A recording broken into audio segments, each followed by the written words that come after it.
Batman, c'est ce héros qui sait s'adapter à chaque époque, qui a une solution pour chaque problème et surtout qui n'essuie jamais de revers. D'ailleurs, heureusement que lui, entre le Kevlar, le collant et la cape, il a une triple épaisseur, sinon il s'appellerait Gratman.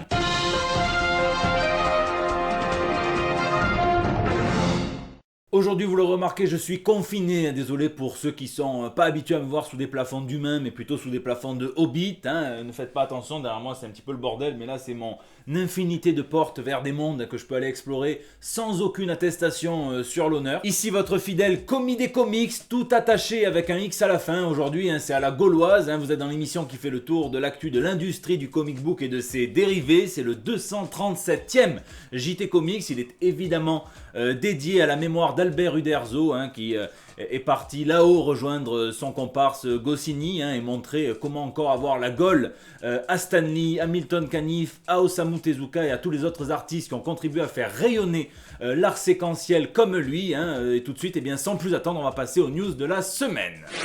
Gros bordel! Le conseil de la semaine, c'est évidemment de rester chez soi et de suivre Rick Remender sur Twitter, puisque le scénariste doit profiter du confinement pour faire un petit peu de ménage et qui nous sort des petites pépites oubliées de ses tiroirs. Un peu comme ce pitch à Marvel d'une série qui se passerait dans un univers alternatif qui réunirait tous les personnages surnaturels que la Maison des Idées a pu avoir à travers les âges, à supposer déjà que Captain America et Wolverine soient des personnages naturels de base. Ça s'appelait Heart of Darkness et ça mettait un Wolverine vampirique en face de Captain America, la version Capwolf, donc en version loup-garou, accompagné de Frankencastle, donc qui aurait été possédé par l'esprit de la vengeance dans un univers qui serait dominé par le Doctor Strange, Clea et le Brother Voodoo, et dans lequel les Vengeurs ne sont autres que des versions surnaturelles d'Iron Man, Hawkeye, Thor ou encore la Légion des Monstres que Remender a su réhabiliter à merveille dans son run sur le Punisher. Et attention, ça ce n'était que l'apéro, puisqu'il aurait aussi proposé à Dark Horse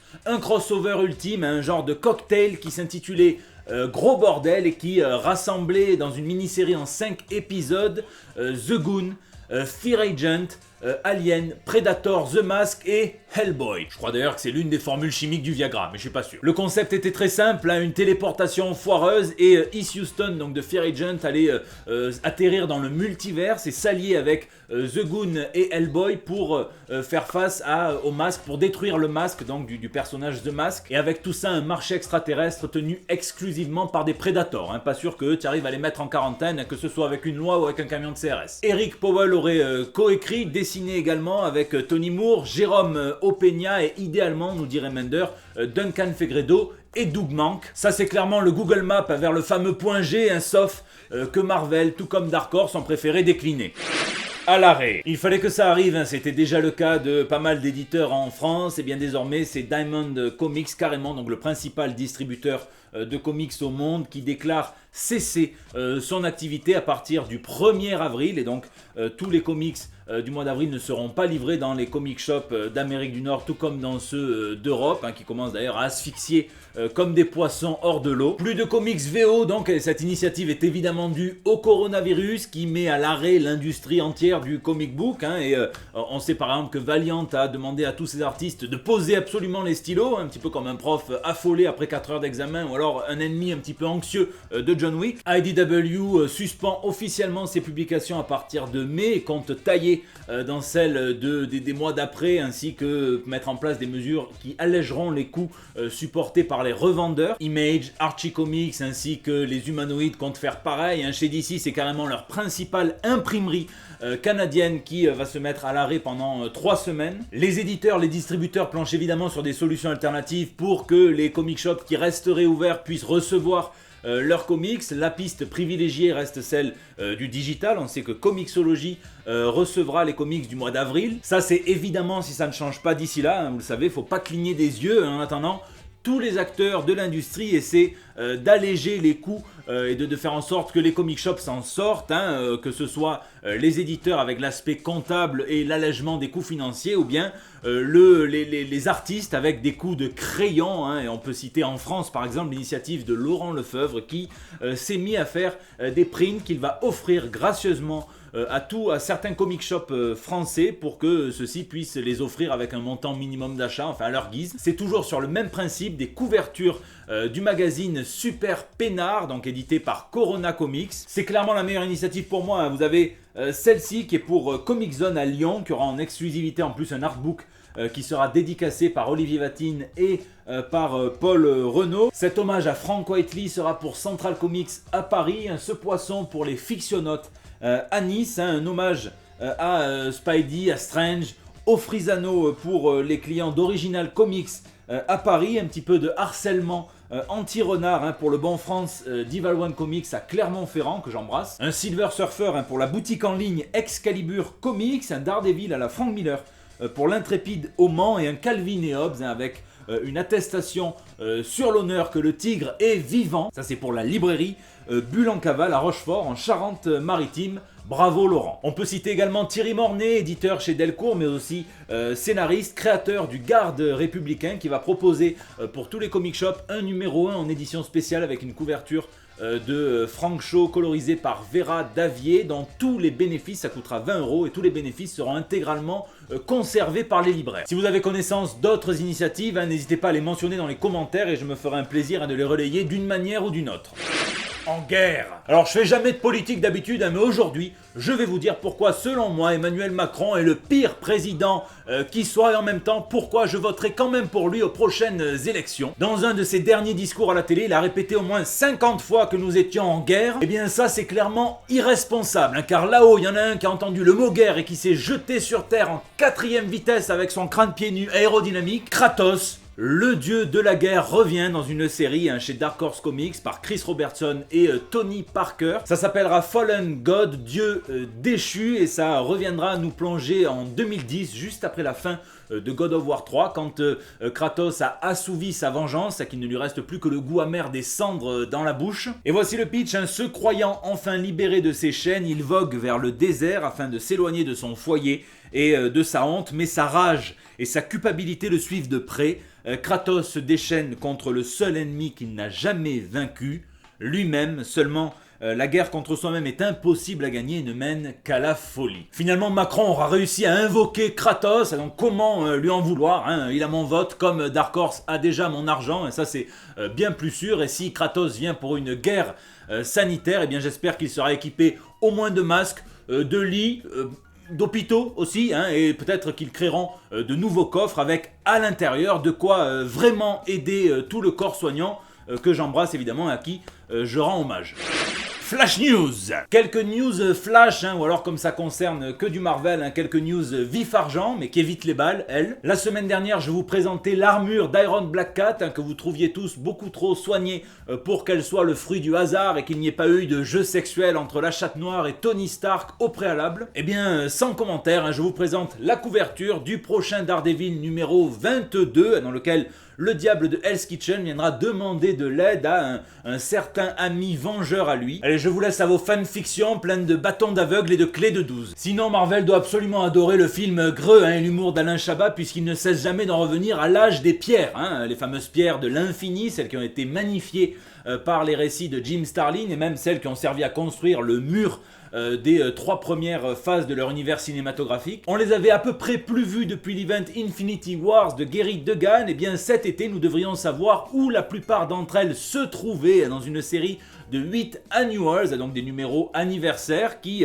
se focaliseront sur les héros ou les équipes qui un jour ont eu en leur possession des pierres de l'infini. Ça s'appelle Infinite Destiny, ça commencera avec Captain America, là il est avec Overtime et pas Green Lantern, calmez-vous les fans de crossover. Ça continuera avec Iron Man et puis Thor, Black Cat, Avengers, Miles Morales, les Gardiens de la Galaxie et puis le Amazing Spider-Man, Peter Parker. Et en bonus, chaque annual comportera en fil rouge une histoire de Nick Fury versus Phil Coulson, agent de Mephisto. Et enfin, Marvel est au centre d'une polémique après avoir dévoilé le design de ses nouveaux New Warriors, hein, donc l'humoriste Daniel Kimball-Smith a cru bon de faire donc 2 personnages, donc Safe Space et Snowflakes, 2 jumeaux reliés, hein, par des pouvoirs psychiques, non-binaires, fluides. Et les noms sont donc tirés des surnoms moqueurs qu'on peut trouver en ligne. Un Snowflake, en gros, c'est un fragile qui a besoin de son safe space, un espace sécurisé qui serait déconnecté de la réalité soi-disant. Sur l'échiquier traditionnel des combats en ligne, en très peu de caractères sur Twitter et avec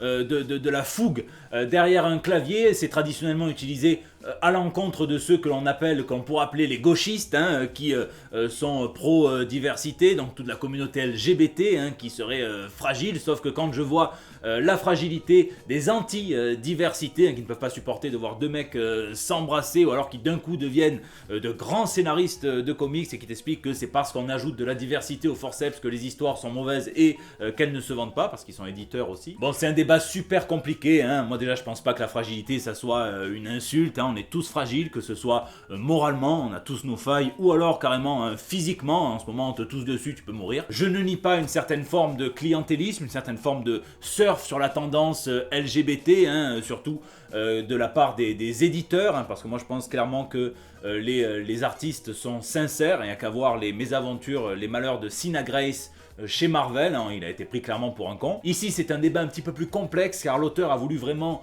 recréer, capturer l'esprit des New Warriors qui incarnent toujours les guerriers modernes. Et donc ici il a voulu capturer l'essence de la génération Z, sauf que il a 36 ans et il les a peut-être plus caricaturés que ceux qu'il croit. En attendant, ceux qui devraient se sentir représentés gueule, et ça c'est très mauvais signe pour la suite, même s'il faudra voir, on a eu que les previews. Il a voulu faire une forme de négritude, en proposant aux jeunes de se réapproprier ces termes qu'on voit souvent en ligne et qui sont souvent péjoratifs, sauf que n'est pas Sangor, n'est pas Césaire qui veut. Je comprends la polémique, puisqu'on dirait une blague faite sur un coin de table après une soirée un petit peu arrosée, et que tu mets sur Twitter, ça claque 50 000 retweets, sauf que en blaguant, l'artiste Run du label 619 a réussi en même pas une journée à proposer des designs et des personnages déjà plus étoffés que tous ces nouveaux New Mutants. Je finis quand même en vous lisant la description de Screen Time, et donc temps d'écran littéralement, qui serait devenu qu'un avec Internet après avoir respiré le gaz expérimental du net de son grand-père. Alors n'essayez surtout pas d'aller respirer les gaz de vos grands-pères dans la vraie vie, déjà vous seriez déçus, vous pourriez finir en réanimation, et en ce moment ils n'ont pas besoin de ça. Le clash! La petite surprise de la semaine, c'est Alex Ross qui rend hommage au travail de Rob Liefeld sur la cover du Marvel numéro 4. Et c'est un petit peu comme si Caris rendait hommage à Booba sur un morceau, puisque regardez ce que disait Alex Ross à l'époque de Kingdom Come et de la création du personnage de Magog. Il disait: c'est un personnage créé par Mark Waid qu'on m'a présenté comme le plus affreux design à la Rob Liefeld que je puisse faire.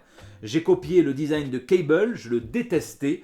J'avais l'impression qu'ils avaient tout gerbé sur le personnage, les cicatrices, son truc à l'œil, son bras, et puis c'était quoi tous ces flingues? Et certains y voient déjà une bonne moitié-moitié de la part du pizzaiolo Alex Ross, moitié hommage, moitié moquerie, un homoquerie, calmez-vous les anti-diversités, c'est juste un mot valise, faut pas le prendre au mot. Entre l'agencement étrange, entre la main gauche de Cable qui est parfaite, entre les lignes de vitesse et toutes ces grimaces qui sont propres à Liefeld, et comme m'a dit Khan sur Twitter, il me dit 8 personnages visibles, une paire de mains et 0 pied visible, c'est un hommage donc. Et certains détracteurs de Rob Liefeld, à l'ego aussi surdimensionné que les poches qu'il dessinait à Cable, se sont empressés de dire que même Alex Ross n'arrivait pas à faire marcher les designs de ces personnages, donc c'était clairement une cause perdue, et je vous laisse me dire ce que vous en pensez dans les commentaires.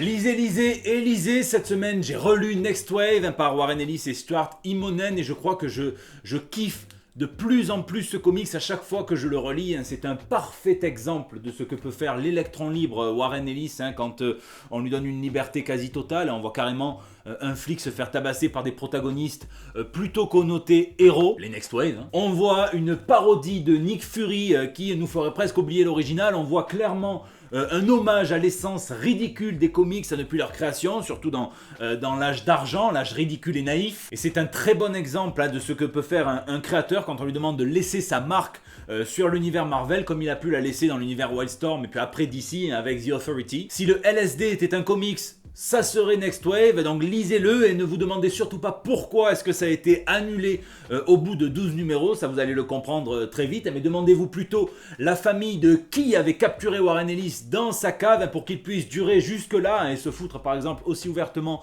de la gueule de l'event Civil War. C'est du génie, il y a des super punchlines qui sont bien retranscrites par Khaled Tadil, et puis Stuart Timonen, c'est trop beau, voilà. C'est la fin de ce JT, je remercie tous ceux qui l'ont regardé, je remercie tous ceux qui, semaine après semaine, laissent des pouces bleus, tweet, retweet, Facebook, partage partout, sur Instagram, en story, partout. Tous ceux qui nous rejoignent, je ne sais pas si c'est l'effet confinement, et j'espère pas, puisque je vous préférais tous dehors, hein, mais j'ai pris plus de 100 abonnés là en même pas quelques jours. Merci aussi à ceux qui viennent papoter sur le Discord, hein, où je suis en ce moment un petit peu plus souvent. Vous me donnez de la force virtuelle et elle est bienvenue. N'hésitez pas justement à venir réagir dans les commentaires sur YouTube où je réponds à chacun d'entre vous. Hein. N'hésitez pas aussi à venir sur les réseaux sociaux, vous pouvez me laisser vos petits messages pour El Bando del Pueblo, El Bando Libre. Prenez bien soin de vous, hein, faites attention, prenez bien soin des gens que vous aimez normalement. On devrait être un maximum à s'en sortir comme ça. Moi je vous fais des bisous en toute distanciation sociale et je vous donne rendez-vous dès la semaine prochaine pour des nouvelles toutes fraîches. Ah, si on m'avait dit que Morbius et Gandalf allaient avoir un gosse et qu'il aurait fini médecin à Marseille, hein, le professeur chloroquine, ça c'est son nom de code. Alors que Spider-Man lui ne consomme que de la chloroquine, c'est important.